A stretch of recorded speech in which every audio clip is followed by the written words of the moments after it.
can't ever go wrong.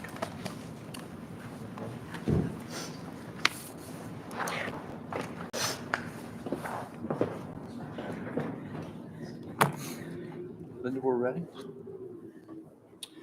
Okay, I'd like to go ahead and call to order the Circleville New Community Authority Board of Trustees. It is Tuesday, April the 16th, 2024 at 6 p.m. Linda is our secretary as the council clerk. Could you please do a roll call? Brooks, Here. Duvall, Here. Hallidan, Here. Hedges, Here. Klitzka, Here. Moats, Here. Tice, Here. Keller. Here. Do I call Bidwell? Yep. Yep, that's right, Bidwell. He's absent. The auditor's absent. Okay. First of all, before we get started tonight through the agenda, we have three new council members, Zach Brooks, John Moats, and Tom Klitzka, that need to be sworn in as a part of the new community authority. So our law director's here. So if you got, can they just stand? You just want to stand at your seats, just the three of them. And Kendra is going to administer oath of office to the new community authority. Okay, have everybody raise their right hand, please. I state your name, I, Thomas Klitzka, swear and affirm swear and affirm to honestly and faithfully perform the duties of my office honestly and faithfully perform the duties of my office There you go. as an appointed member of the Board of Trustees as an appointed member of the Board of Trustees of the Circleville New Community Authority, of the Circle New Community Authority. and I will support the constitutions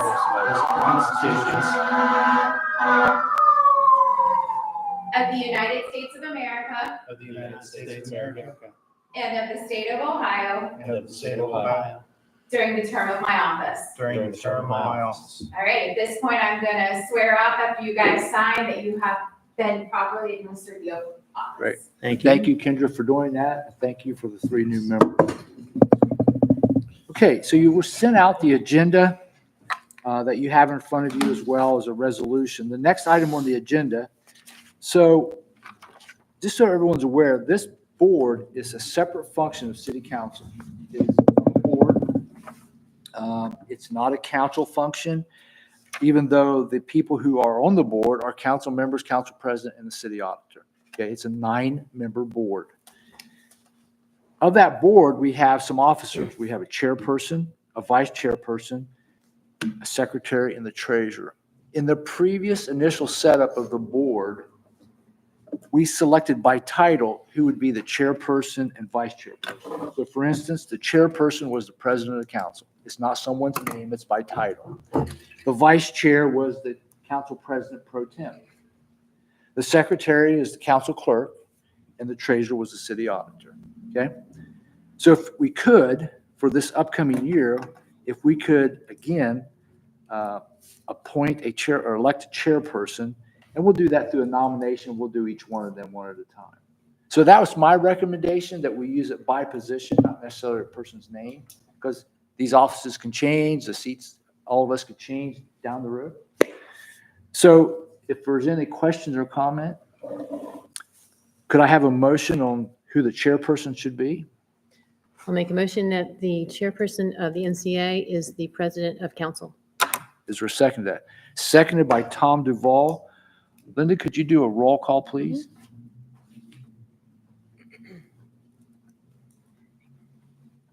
Duvall, Yes. Hallidan, Yes. Hedges, Yes. Klitzka, Yes. Moats, Yes. Tice, Yes. Keller, Yes. and Brooks. Yes. Okay. Next is the vice chairperson. Do I have a motion? I'll make a motion that the vice chairperson be the president pro temp of council. I'll second. Moved by Jeff Hallinan, seconded by Tom Klitzka. Could I do a voice vote for that as well? Hedges, Yes. Klitzka, Yes. Moats, Yes. Tice, Yes. Keller, Yes? Brooks, Yes. Duvall, Yes. Hallidan. Yes. Next, we have the secretary. Could we have a motion? Katie Hedges, motions for The council clerk. Yep. Council clerk to be the secretary, seconded by Sherry Tice. Roll call, please, on the motion for the selection of a secretary be the council clerk. Klitzka, Yes. Moats, Yes. Tice, Yes. Keller, Yes? Brooks, Yes. Duvall, Mm-hmm. Hallidan, Yes. Hedges. Yes. Okay. And the last one is our treasurer. I'll make a motion that the city auditor be elected as the treasurer for. Okay. So I'll moved by second. Jeff Hallinan, seconded by John Moat. Roll call, please, that the auditor will be the treasurer of the NCA. Moats, Yes. Tice, Yes. Keller, Yes? Brooks, Yes. Duvall, Yes. Hallidan, Yes. Hedges, Yes. and Klitschko. Yes. Thank you very much for getting that set up for this coming year. You also received the minutes, a copy of the minutes from the May 17th, 2023 NCA meeting. Some of you were not here. Sherry, Katie, Jeff, and Tom were here for that meeting. Are there any additions or corrections to the minutes? None. Is there a motion to approve? So moved by Tom Duvall, seconded by Sherry Tice. All those in favor say aye. Aye. Anyone opposed? Okay, reports or communications from the officers of the board.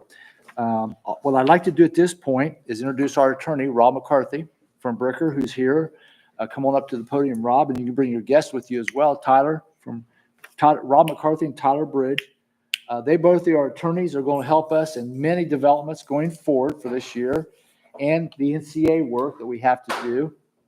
So Rob, if you want to introduce yourself, and so we have some brand new NCA members, high level, talk to us about what the NCA is, why we created it.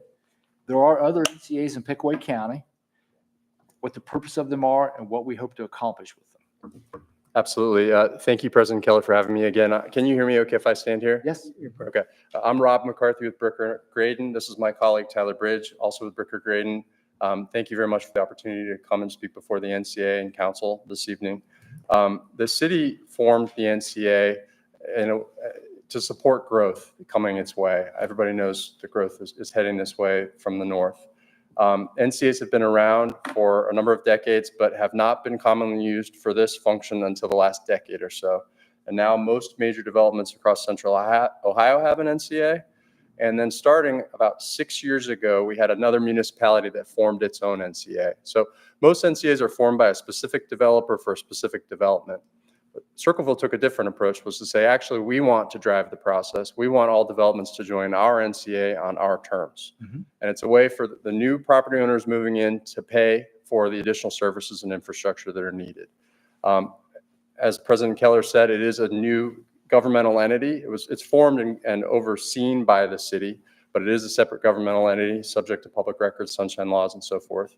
And the way it's set up now is the city formed the NCA, and each development that comes along, we're working closely with Jim Stanley and Hannah Wynn, will file an application to join the NCA. And then there will be a process that does involve coming to council twice on each project.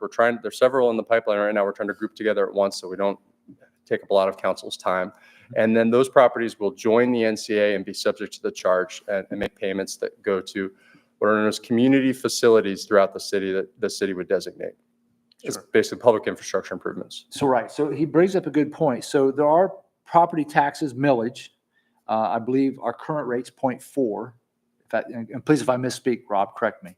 And the new NCA properties would be a 0.8. That additional revenue can be used for different purposes, yet to be determined, but that's why we do that. So all these new developments that Rob has mentioned, we know that are coming. We know for sure on North Court Street, there's a housing project. Heritage Pond, there's a housing project. There's a business development on South Court Street. And there will be others, as we just found out yesterday, from our very informative tour. And this is something we want to make sure we have our systems in place, our resolutions in place to be able to have all these properties be a part of an NCA. Early initial questions for Rob or Tyler? So Rob talks about a process, and like, for instance, tonight we have a resolution because all of us are bonded. And you want to talk about that, Rob? Absolutely. So the resolution tonight is part to approve surety bonds for the NCA trustees, which is a protection for the city and the NCA against any misconduct by board members. That's the statutory requirement of $10,000. And then separately, there's an insurance policy with respect to the NCA. So the goal in setting this up is that the city itself is completely protected from any liability. Any liability would be the NCA. Realistically, there's no liability to the NCA. The only role of the NCA is to collect this revenue and then pass it over for infrastructure improvements. But this is what the statute requires. Yeah, and so I know the new members, the auditor provided paperwork for you to submit, turn back to him. And it's through a local insurance company, I believe, Humble and Plum, that get all those bonds set up. So, okay. Again, high level, Rob, we know currently have 3 projects that are coming. And we just received an email today from Tyler that talks about one of the projects, Heritage Pond. But you're right, in maximizing efficiencies and time, if we can combine them, or you probably can't combine them, but at the same meetings, accomplish maybe more than one if it's appropriate. Because I have talked to the previous mayor, the current mayor, the service director, that we want to make sure we have all of our things in place and nothing gets missed or a project starts and they're exempt from it. So we will rely totally on you to say, here's what needs to take place. Here's the timing. Here's the public hearings and public notices and the appropriate legislation. I just look right here that for an example, we'll need at least 3 city resolutions and 1 NCA resolution for an NCA on one of the properties. Is that correct? That's correct. So Todd, can you talk about that a little bit? Yeah, so I guess I will just start with the 3 projects that we know about, or the 4 that we know about. So there's one mentioned on South Court Street, and that is a developer, so Shift Development, and another entity called Southern Ohio Development Group. And what that will comprise is, it's a big parcel. Part of it's going to be split off with Shift, and that will be used for a Valvoline oil change facility. The rest of the development is not totally determined yet. That's the remainder. That's not the Shift parcel. That'll be used for a number of commercial type uses, which could include restaurants or drive-through restaurants and things like that. As of today, we have pretty much everything that we need from those entities to, once again, as President Keller is saying, to have the documentation in line to process. The second one is Heritage Ponds. That's going to occur along North Court Street and northwest of Marshall Road. Looks like 116 single-family homes that are being developed there. As of today, we have from those developers about everything that we need to process that documentation. And that's a group called Heritage Ponds Development, LLC. The third project is the North Court Street project, and that's a D.R. Horton development. That's looking at about 60 single-family homes, and it's taking shape in the area of Victor and Sycamore Drive. So that's not far from Dunkel Road, I believe. As of right now, there are still a few things that we need from that developer to make sure that we have our documentation in line. And the last project that I've heard about is the Frito-Lay warehouse. I think we just learned about that the other day, which is going to be off of Progress Parkway and South Court Street. I think there's an entity that wants to build a warehouse in that area, and so we want to make sure we have our documentation in line for that. So when we have everything together, what does the process sort of look like? Traditionally, if we have time, we like to do a resolution of council that allows the city to submit the application, to submit to add the commercial property or the property into the NCA. We just like to do that at the forefront to make sure that the authority is there. The next thing we do is we have an application. So the owner of the property comes, we try to have all this in line, and they will sign off on an application. The city then will submit that application. After that's been done, we have another resolution of the city council, and that's a resolution of sufficiency. That basically says that the application is sufficient and complies with the Ohio Revised Code. The tricky part is it also sets the date of a public hearing. The public hearing has to occur between 30 and 45 days after submission of the application. So we have the public hearing between 30 and 45 days after the submission of the application. Before that, we also have to have 3 consecutive weeks of public notice of the public hearing. The last piece after the public hearing is a final resolution of city council that essentially states that we approve the addition of the property into Circleville New Community Authority.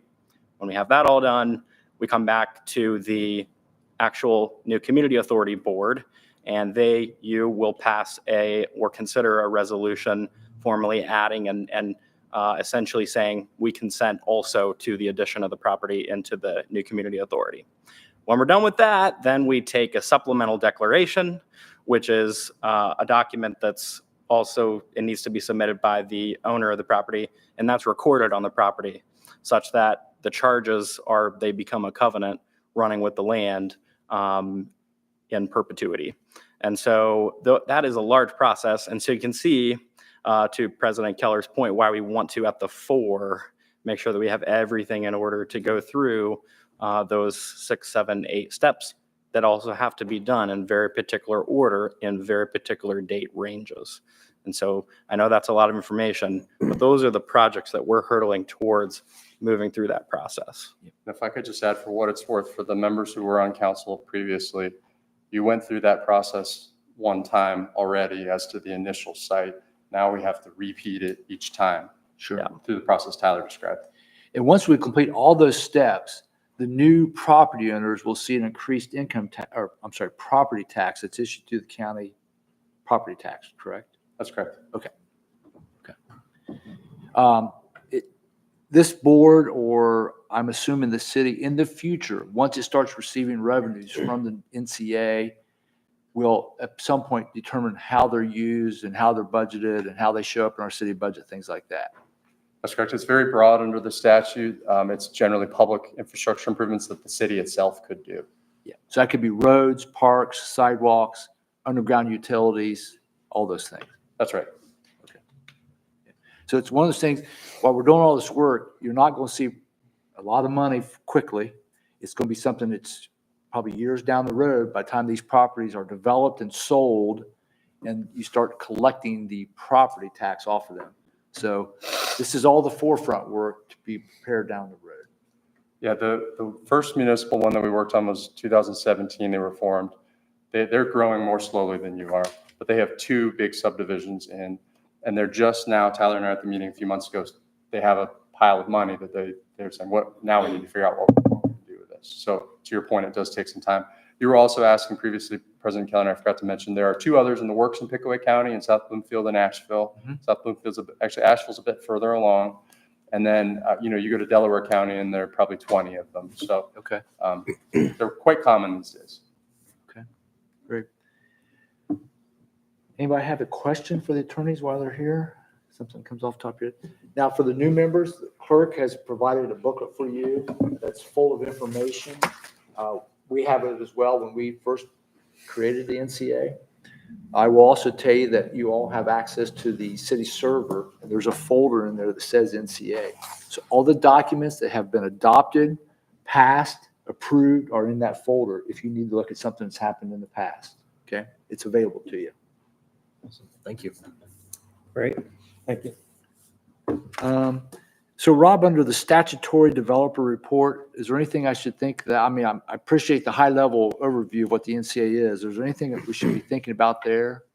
Not this year. I think in future years, it might be the opportunity just to provide a status report as to which developments were added, how much revenue they produced, and get to the question of use of revenue. Okay, great. So now we're at the consideration of the resolution. So the board members, you have the resolution in front of you, which is basically the resolution to obtain the bond coverage and insurance coverage necessary for the board. It's a very short resolution. So like typically council legislation where we would suspend the rules and say we don't do that for this, we just take a motion to adopt it. Do you have questions about the resolution number 2024-01? If you do, please ask Tyler or Rob. Sure. Is this a similar one that we adopted last time, but we're doing it again because we have new members now? Is that correct? That's right. And renewal of the policy if needed. I see. And typically, unless there's a lot of projects, this board may only meet once a year. But if we have a lot of projects coming down the pike, as we know they're coming, we will meet more frequently. So That's right. Ordinarily, you meet in August or September. You get into a rhythm. The new tax values are in. You certify the tax values in about August or September, and then the county auditors. That's the rhythm that you'll get into. but a good problem to have. We got projects coming to our community, and that's what we want. Okay. Any questions about the resolution? If not, is there a motion? Motion to adopt the resolution. Zach Brooks motions to adopt the resolution, seconded by Tom Duvall. Roll call, please, Linda, on the motion for the adoption. Keller, Yes? Brooks, Yes. Duvall, Yes. Halladin, Yes. Hedges, Yes. Blitzka, Yes. Moats, Yes. Tice. Yes. The resolution is adopted. Before you step away, I know, Tim, you're here as a P3 Economic Development Director. Anything you want to add or comment on? I hope to increase the frequency of your meetings. Yeah, exactly. Absolutely. That's right. Okay. So other business, I'm not aware of any. As far as establishing the next meeting date, so again, typically this meet once a year. I would just say, Rob, that as we start, and Tyler, once you start getting legislation right, please flow those through the law director's office. I hope you've had a chance to meet Kendra. She's our new law director, just so she can review them to make sure the city side of things look the way she wants them to look. She does things that come through city council will have her approval as far as form and what's in it. So please just include her on things related to these projects coming forward, so she's informed. So we look forward to working with you. Sure. Okay. And again, we'll look for your guidance on the upcoming projects. Okay. I appreciate both of you coming here so much. Nice to meet you, Tyler. I met Rob. So, any other business before the board? Is there a motion to adjourn? So moved by Jeff Hallinan, seconded by Zach Brooks. All those in favor say aye. Aye. This meeting is adjourned at 6:00.